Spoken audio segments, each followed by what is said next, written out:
As lembranças da infância, da nossa infância, elas podem marcar a nossa vida e marcar para que possamos ser também, levarmos para o lado do empreendedorismo. Eu lembro que meu pai, certa vez, foi para a cidade, e eu falo isso porque na época ir para a cidade era uma programação para uma viagem. Era um mês antes o pai se programava para ir para a cidade. O pai chegou da cidade, certa vez, contando para nós que lá havia um júri e que ele havia adentrado ao recinto, né, do tribunal para assistir o júri, e que ele na época ele detalhou para a gente como que funcionava, que o juiz era o presidente do tribunal, que usava uma capa preta. Ele falou para nós também sobre os tratamentos que eles usavam, né? O meritíssimo, excelência. E aí o pai havia escrito isso num papel. Inclusive o papel que o pai usou para fazer essas anotações foi o papel da carteira de cigarro. E aí eu lembro até hoje que era com um lápis de carpinteiro que ele escreveu naquele papel do forro da carteira de cigarro. Então isso é fantástico, eu lembro até hoje, marcou para mim, é fantástico, uma história muito fantástica que acho que me motivou e me motiva até hoje a buscar algumas buscar informações e empreender ainda mais, né? Perguntamos para o pai na época o que precisava para ser juiz, e incrível, meu pai não soube dizer o que precisava para ser juiz.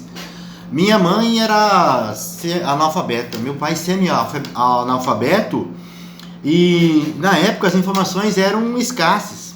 Mesmo assim, eles eram motivadores, eles motivavam a gente a estudar, a buscar livros, a ler, né? Pegar livros da biblioteca da escola, que eram poucos os livros da biblioteca na época, e o que nós tínhamos era as revistas que as professoras traziam para nós, como eu falei no vídeo anterior, né?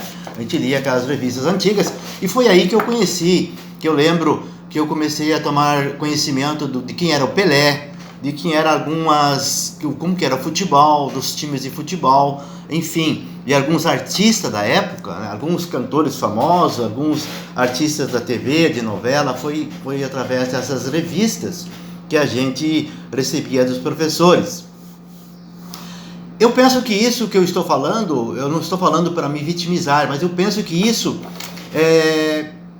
talvez responda a você aí que está se questionando por que o Antônio está contando essas histórias, né?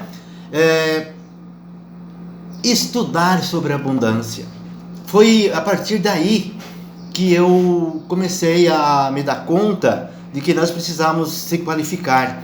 Então, se eu tivesse naquela época alguém para me ensinar, para fazer as condições de informações que nós temos hoje, através da internet, através dos vídeos aulas, através dos EADs, através dos workshops, que na época não existiam isso.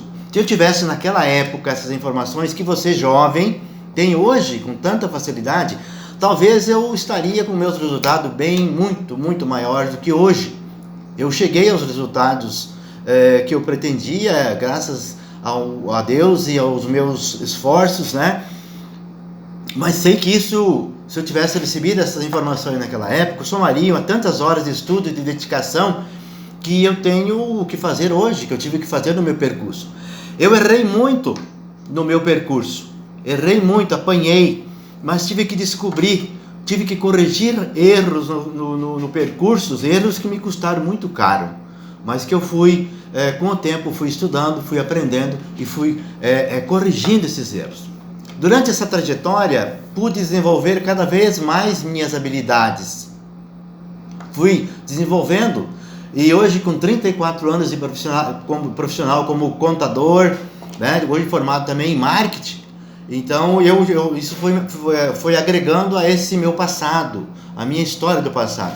Então eu conto isso para você, para que você seja motivador, se motive aí também com o que você passou no passado. Não traga isso como uma coisa desagradável, uma coisa ruim, mas sim algo que te faça prosperar, algo que você possa ser